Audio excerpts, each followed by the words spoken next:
All right, everyone, thanks for coming. Really appreciate the patience and, technical outage, a very Comcast kind of thing to happen.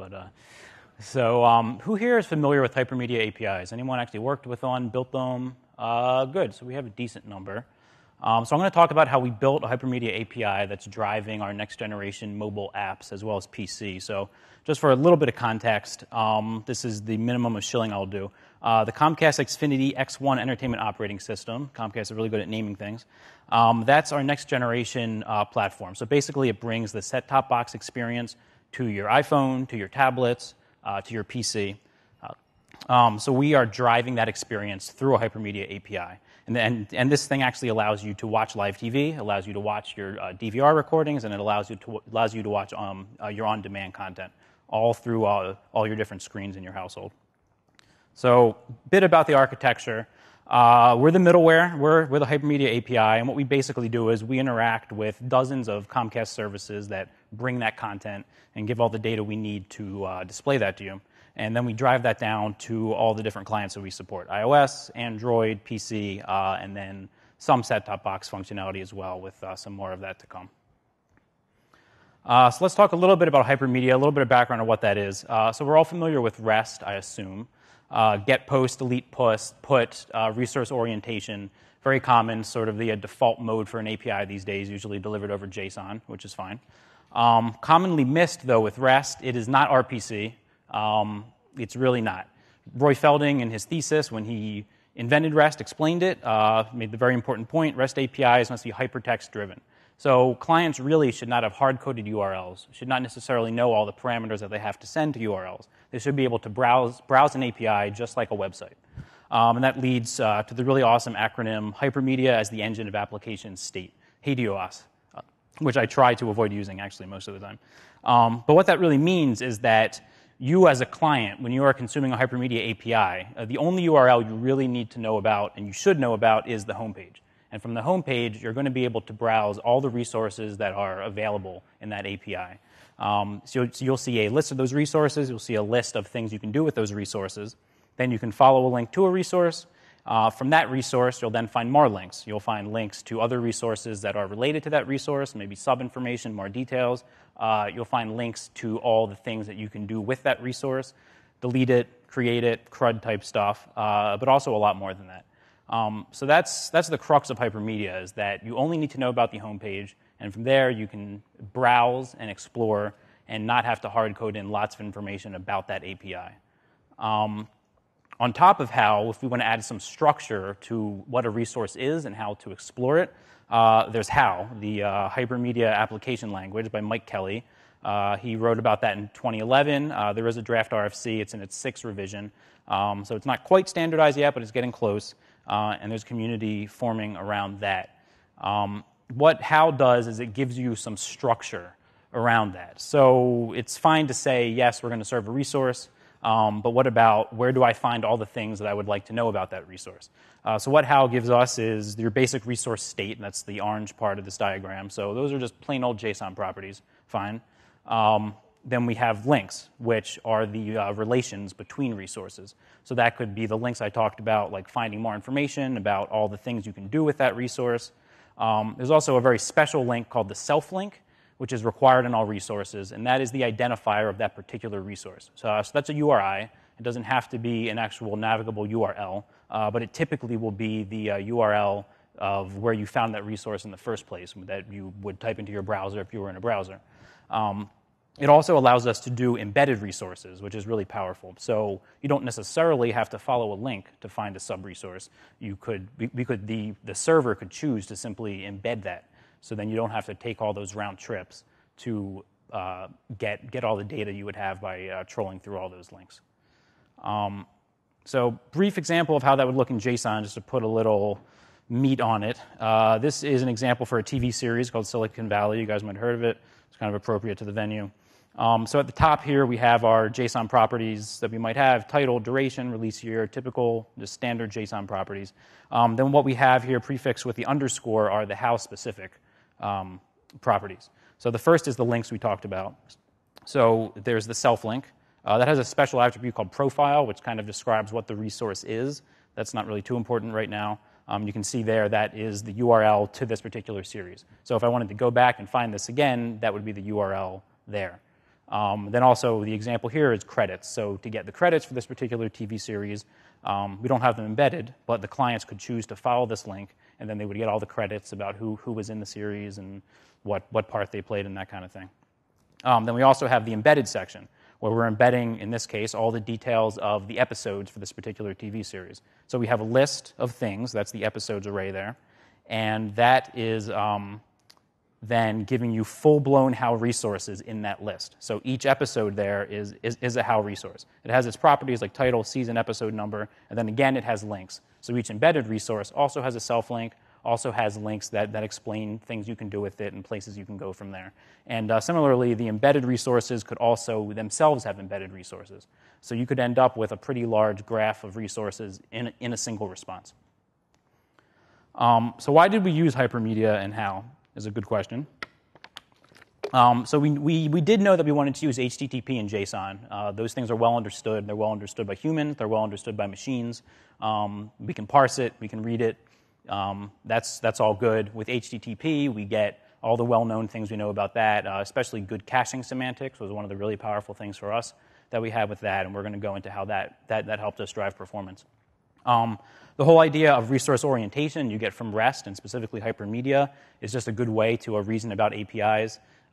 You can think about all the things that your API has, all the things that it can do, and you end up, with that state of mind, you end up not dealing with these really large, crazy response bodies that aren't sure of what they are. You're returning a particular thing that has things you can do with it and has links to other things. So that's really helpful for building APIs and reasoning about them. And then one of the greatest things about Hypermedia is the discoverability and the self-documentation aspect. I don't know if any API is truly self-documenting, but Hypermedia comes pretty close. You can punch that homepage into your browser, and you can look at all the things that are available. You can follow links, and you can see all the things that are available on those resources as well. And there's also some tricks in HAL that let you actually annotate resources with links that might only be for human consumption and things like that. So that's been really powerful, not just for developers, but for our clients to be able to use the API in a tool like Paul that just posts HTTP requests in a browser even, and also even for product owners and managers and support staff to be able to dig into that API in a browser and really see what's going on and what's there. And the other crucial thing is the evolvability aspect. Because in Hypermedia, since there's no URLs coded into the clients, we have a lot more flexibility for updating our API, for adding properties. We don't have to hard version anything. We can sort of extend, adapt, and change our API as we go, and all that without breaking all our mobile apps in the field. So we can have apps in the field that are several versions behind, and we can change our API and not break them. And for us, we deploy every day. So being able to have that kind of velocity and be able to change our API as we go and not just break clients in the field, but also not break our developers who are not up to the minute with us is extremely powerful for us. And finally, one client to rule them all. What I mean by that is that we could have several different teams at Comcast writing Hypermedia APIs, and we could have a single library that knows how to read HAL. And since that library knows how to read HAL, that library can be used across teams and across APIs. So any questions about Hypermedia before I move on? Yep. Maybe it's too early, but I'm working with Hypermedia myself, and I'm wondering about custom semantics. So HAL has its own built-in semantics. What if you really need to understand a link a little bit? So that's the profile attribute that I mentioned. So that's really what lets you give a type to a particular resource. So I'll get into that. Well, probably not in this talk. I do have office hours, so if you want to talk about it, you can come by then. And so we ended up extending HAL in our own ways to help with that too, because it's a common problem that is not addressed by HAL. Totally, I agree with that. Anything else? Okay. So product requirements also, these are the things you would typically expect for a mobile-enabled application. We want to have as few round trips as possible. We need to deal with non-persistent connections. We need our clients to be fast and responsive, not parsing data and presenting it in a way that is in line with the data coming down from the server. And also, interestingly, being able to drive the UI from the API. So we want to be able to make UI changes on the server side and have them be reflected on all our different clients and in old versions of the client. So that's kind of a unique thing that HAL isn't really made for. So we had some custom extensions on that you'll see a little bit later on. So the first example I wanted to go through is how we can improve cacheability of HAL resources. So I have a little demo here of our app. Let's see if this plays. Okay, here we go. So we're in our iPad app. We're browsing. We're looking for something to watch. And it looks like we found something. Silicon Valley again. So what we have here is our TV series detail page, basically. It's a list of all the episodes of this series. It's the information, the summary, more like this, when it aired, the upcoming TV listings of when it'll be on in the future.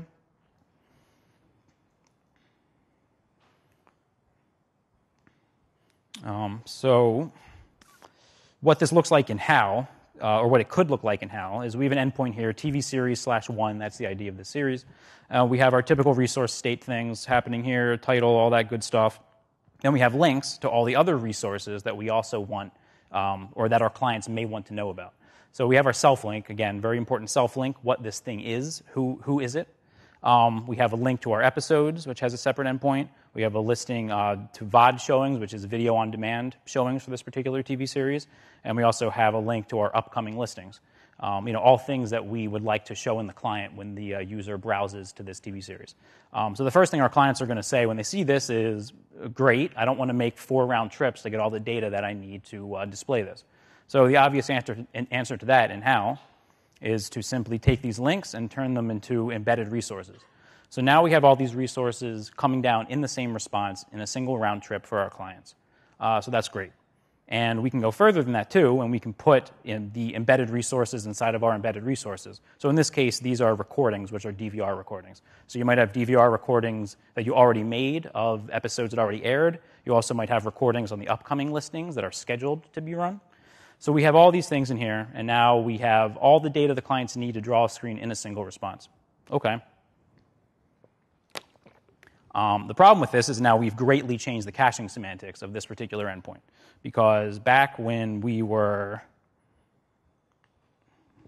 here, we had something that rarely changed. Title, description, release year, content rating. These things don't change very often. Highly, highly cacheable.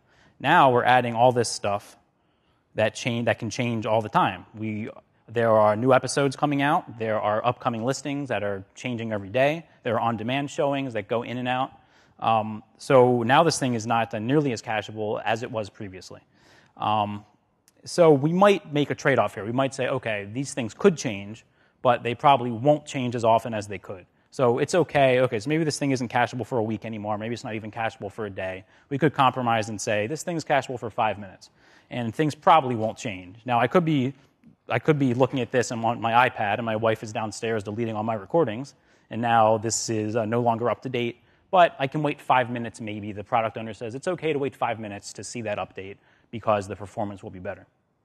And then the flip side of that, because we're on HTTP, we can come back in an hour and maybe nothing has changed, so we're going to revalidate. We're doing a round trip, but we're getting a 304 back from the server. So in that case, at least we're not pushing down all that data over the network. So because of 304 responses, we can be sort of conservative with our caching semantics. So that could be fine. But it really gets worse because if we zoom into an embedded recording object, so this is now the recording resource that's embedded inside of the TV episode that's embedded inside of the series, this has a property on here you can see in the orange section, I hope, which is resume points. And the resume points are basically where you are while you're watching that thing. So if I'm 16 minutes into this program on my set-top box, then that's going to be recorded here. And it might be that I'm 16 minutes in there, and then when I switch to my iPad, I want to be able to start that from where I left off. So all that's also embedded inside of the recording. So now we're talking about things that don't change in the minute, but things that change up to the second. Because when I'm sitting there streaming a video, we're constantly posting back to the server, I'm at the 15th second, I'm at the 16th second, I'm at the 18th second, whatever. So now this thing is not really cacheable at all. So we went from being able to have a reasonable compromise of, let's say, a 5 or 10 minute max age on our resource, but now we're at a point where we can't even do that because the product owner says, I want to be able to pause it on my set-top box, switch to my iPad, and play it back immediately. And if that thing is cached with the wrong resume point, you're going back 5 minutes in time. And that was just, for us, not a suitable experience. So the way that we solve that is actually in a very resource-oriented way. So we took these resume points and we turned them into resources themselves. So instead of just being an array of integers, now we've turned the resume point itself into a full-blown resource. And you can see here, this again has that self-link. The self-link in this case, if you can see it, is a tag. It's a URI. It is not a URL. You can't type that into your browser. But it is a formal URI, so it has an identifier. And if we turn that into a resource, now we can choose to link to those resume points rather than embedding them. So we've pulled the resume points out of this resource into its own endpoint. And what that means is now we need a second endpoint. In this case, it's /resume points, which then is simply a container resource that holds all the individual resume point resources. And you can see, again, we have that tag self-link on those individual resume point resources. So what that means in practice is that, let's see how it looks in JSON. So we're loading up our TV series. Here we go. And at Silicon Valley, again, we have our embedded episodes list. Inside of each episode, we have an embedded recording. And the recording has its self-link. The recording also has a link to an individual resume point with that tag URI. Then our resume points endpoint is an array here of the individual resume point resources. So these are, again, HAL resources with self-links. And that self-link is the particular identifier for that. So the clients can look at the self-links on the resume point and match that together with the links to the resume points on the TV series endpoint. So what that means is that when you're on your iPhone and you're calling out to view the TV series details for Silicon Valley, the client's actually going to hit two different endpoints. It's going to make the call to both the series detail as well as the list of resume points. And what we're sort of hoping will happen in a common case is that we'll get a 304 back from the TV series because it doesn't change all that often, and then we'll probably get a 200 OK back on the resume points. So now the client is only downloading that smaller, compact list of resume points.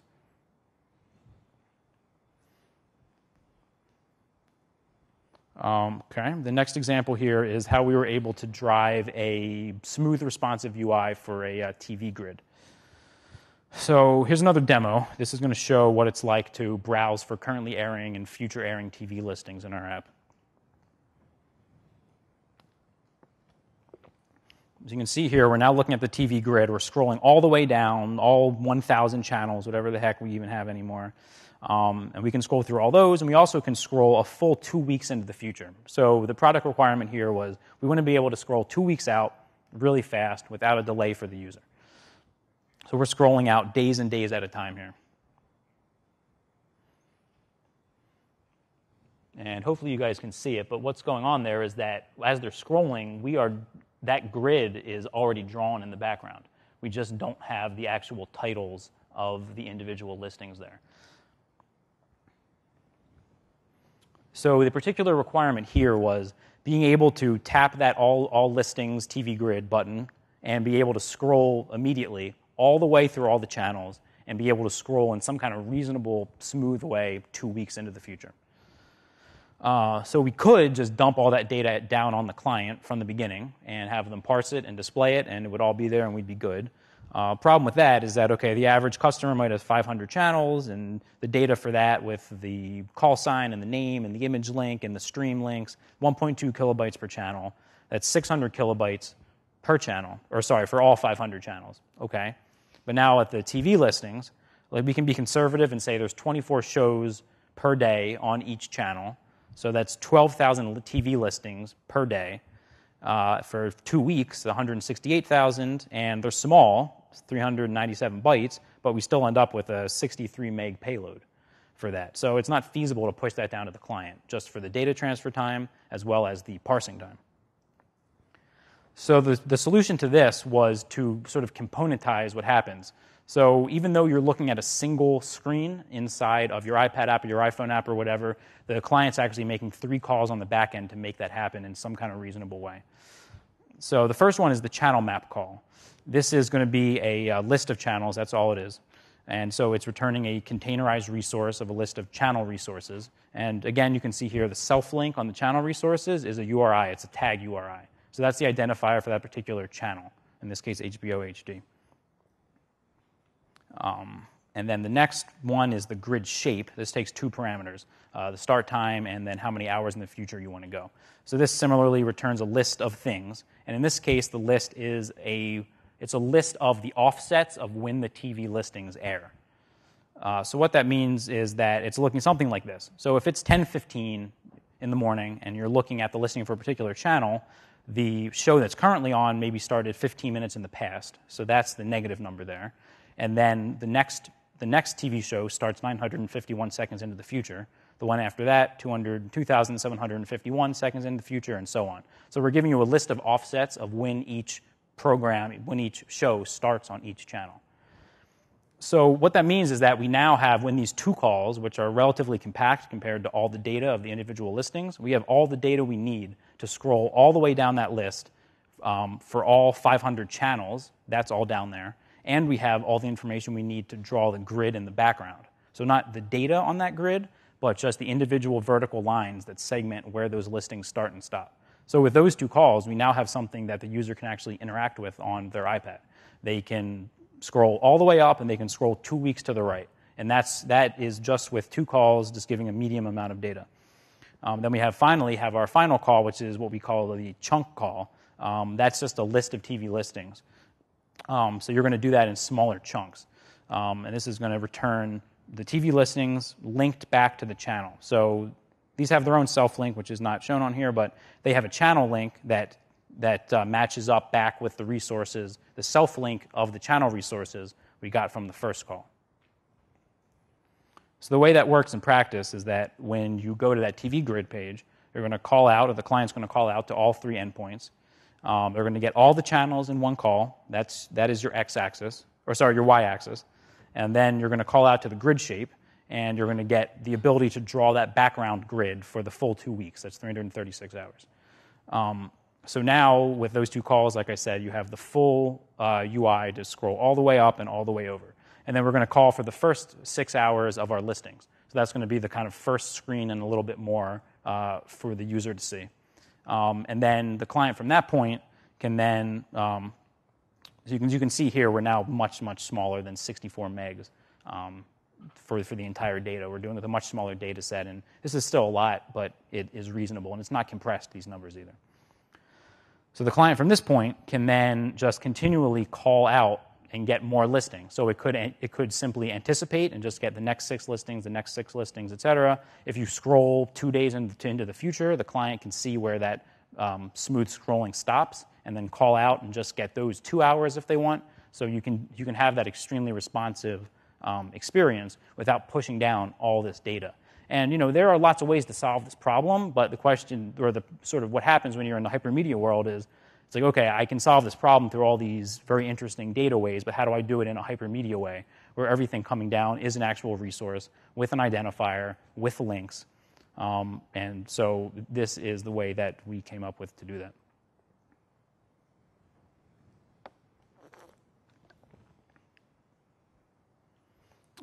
We also came up with some HAL extensions that helped us solve some of the other requirements that we had to deal with. So the main one is forms. HAL does not have forms. If anyone's worked with HAL, it's sort of, I don't want to call it an oversight because it's very deliberate that it does not include forms, but it also makes dealing with hypermedia APIs more challenging. So if you just have links, that's fine for CRUD operations because it's very obvious what put, post, delete, get. It's very obvious what those mean, what those mean in a CRUD context. But very often, besides CRUD operations, you want to do lots of other things. So for us, it's schedule a recording, it's change a recording, it's doing things that require additional parameters to be sent, possibly in the post body back to the server. And since HAL has no mechanism for that, now clients have to bake in the knowledge of what parameters that endpoint takes. And that, to us, felt very un-hypermedia-ish, to have something baked into the client. And it turns out by adding forms, we were able to really extend hypermedia and really get a lot of wins there. So the example here is on the iPhone, looking at the movie Ghostbusters 2. So the client is exposing 3 actions to the user: watch, record, more info. These actually correspond directly to link relations in HAL. So watch is just a get to a stream. More info is a get to like a details call. Then we have a record, which is an action. So that feels like a post. And in this particular case, the product requirement is to not show any options to the user. This is sort of a dumb record, like this thing's on in an hour and I want to schedule a recording, press the button and it goes. But we still actually require parameters to do that recording, and there might be some other contexts where we do want to expose those parameters to the user. So what we can do here is, or what we did was, we took essentially an HTML form and JSONized it, and we kind of shoved that into this underscore forms property, which is our own extension on HAL. So we named the form schedule recording. The clients only have to know that name. They don't have to know any other details of the form except how to deal with forms very generically. So we can say what method we want, what URL to post to, and then we can put our fields. So since we're essentially mimicking an HTML form by using hidden field types, the client knows not to present those options to the user, but simply to submit the default values. So that now allows the server to drive the default behavior of this particular endpoint. So if we wanted to change what the default delete priority is, that's like when you're scheduling a DVR, keep this until I'm full, delete it after 2 weeks, whatever. If that default value had to change, we could now do that server side, and it would affect all our clients, current versions, past versions, and future versions across all platforms. And it gets a little bit more interesting when we're looking at a more complicated record operation. So if you're scheduling a whole TV series, we want to present options. Just the new episodes, including the reruns, how long to keep them for, which episodes, do we want to start 5 minutes before the time, all the stuff you've seen on your set-top boxes. And since I had mentioned previously we wanted to drive the UI on the server side as much as possible, this form that the client is presenting is really 100% just our HAL form shown to the user. So now if there are new options to be created, if there are options that should now become defaults and shouldn't be shown at all, if the wording has to change for whatever reason, that can all be now driven server side. And again, that affects all the clients in the field and across all of our platforms. But there's a more interesting case here, and this is really the value we get out of Hypermedia. So when you're looking at a list of recordings, they're grouped by the series, and you can delete all of them in one shot. So in this case, I have 57 episodes of Workaholics. My wife hates that show. She wants to delete all of them. So we expose a link to delete that. And again, this is now just a HAL form, this delete all. And what that looks like is very simple. It's a form with a name delete group, and we say the method is delete, and we are passing all the IDs of the recordings that we want to delete in the URL. So they're just URL parameters, and they're just go on forever because there's 57. So what happened was here, we found a bug where somewhere in our infrastructure, long URLs were getting truncated. So when we had 100 plus recordings, or whatever the number was, that was getting truncated. We were not deleting all the recordings in that one request. So we have a bug now. It affects all our clients, and it affects clients that are already installed on people's smartphones. How can we fix that? Well, because we are in Hypermedia, we can simply change the nature of that form. So we already have the name delete group. As long as we don't change the name of that form, we can change everything else about it. So we change the method from a get to a post. We changed the endpoint to be something slightly different. And we put the recording IDs in the post body as a hidden field. So when the client displays this, nothing changes. They simply they submit the form exactly as defined in the HAL. So that was a huge win for us, to be able to fix a big bug like that in installed apps and not have to change anything on the clients. We could do it totally server-side. Like I said, we deploy every single day. So being able to get requests in for bugs or bug reports, fix them, push it out the next day, and have it work against all clients is really a huge deal. So that's all the examples I have. I had a few takeaways here in a summary. The first one, or the first few things I didn't actually mention already. So gzip compression, it seems obvious, but I've seen so many cases where servers and clients just don't turn it on. So please make sure your server has it turned on and your clients are asking for it. That's probably the single easiest thing to do to improve your performance, especially on mobile. Support e-tags, so your clients don't have to download an entire body response all the time. They can simply revalidate, and that should be easy for all clients to support that now.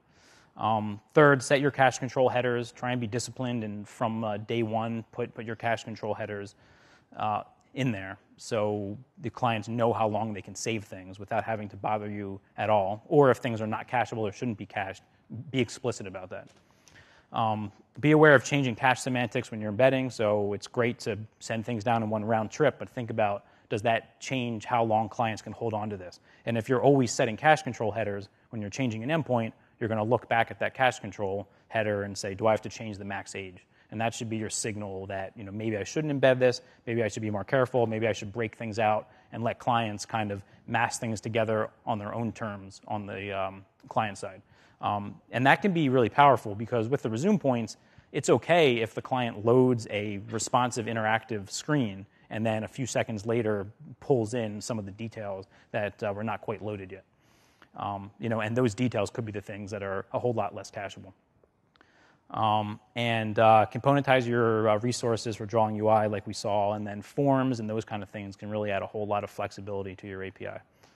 So that's me. I have office hours at 1:15, I think. You can tweet me, I guess, and email me. And by the way, Comcast is hiring in Silicon Valley and Philly and Denver. So if there's any interest in working on stuff like this, you can also talk to me about that. Sure. Do you have time for questions? Thanks, Ben. Am I on? All right. So thanks, Ben, a lot. I know we're running a little bit into lunch, but Ben did want to give a chance if anyone had any questions. So optionally, if you'd like to stick around and ask some questions of Ben about Hypermedia APIs and how they're using them at Comcast. Does anyone have any questions for Ben?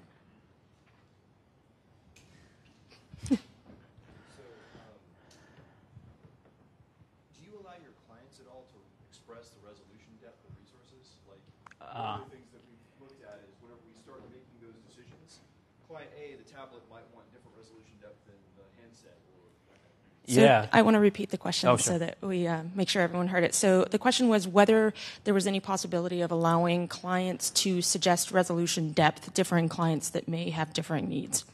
Right, so that's a great question, and we've actually thought about that a lot. It's come up in conversation. Whoa. Won't do that again. Yeah, watch out for phasers. I don't know what that was. So there is so there's a couple things. I mean, one, there are headers where you can sort of specify, well, I want the full representation or the minimal representation of something, which could play into that, but that's really, I think, more about for adding human readable attributes. But we have some endpoints where you can pass a parameter and get certain depth of like hierarchical sort of things. So we would like to do that. It's a little bit tricky with caching because now you're supporting a lot of different variations of an endpoint, and it's like, okay, well, so what is this endpoint? What can I expect? What's changes about the cacheability when I get it 3 layers deep versus 1 layer deep? So all those are really questions that we haven't answered yet. So we want to do that, and we're trying to figure out a way. But it makes perfect sense because if you're on a PC using our API, you might be able to fit lots of things on the screen. And if you're on an iPhone, you might only be able to fit a small amount of it. So why download the other stuff? Just make an extra call. So yeah, it makes perfect sense. We don't have a solution yet. Out of all the JavaScript frameworks out there, which ones are HAL friendly? For the web frameworks? Yeah. So we built our own because we went down the HAL road maybe almost 2 years ago at this point, I think. And there wasn't a whole lot out there. But I know there are ones out now that support it. I am not intimately familiar with them, but I know like there's Spring Helios now, which supports HAL, and there are some other ones out there too. So I can't really recommend one because I haven't actually used them. We ended up building our own, and because we have custom extensions, and we ended up doing things before they made it into the draft spec that we did a little bit differently. So we're sort of married to our own version of HAL, for better or for worse.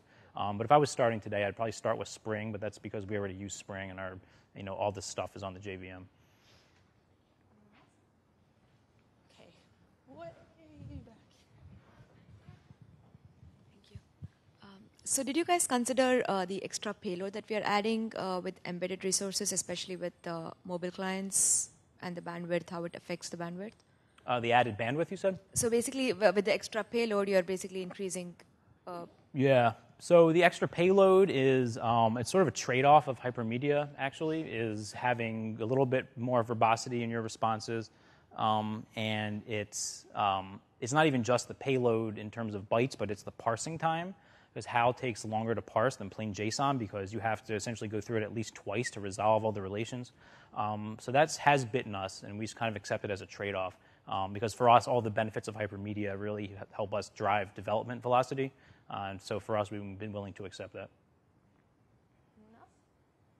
I actually have a question myself, which I'll insert now if you don't mind. So you guys extended HAL internally to handle forms, and it brings up some interesting questions about responsibilities of clients versus servers and who owns behavior a little bit. But 2 questions on that. One, do you see certain things that you guys are thinking about extending being part of HAL in the future? And 2, were there other areas of HAL that you would or you could foresee needing to extend to do the kinds of things that you guys want to do? Yeah, so a perfect example is like the profile link, which goes to your question, where the profile attribute lets you say what kind of thing am I linking to. And if you do that on the self link, you're describing the type of that particular resource. So before that made it into the spec, we sort of solved that ourselves by sticking a type, like an underscore type thing on there, because it's important for clients to know what they're getting. So that kind of made it into the spec because it makes sense.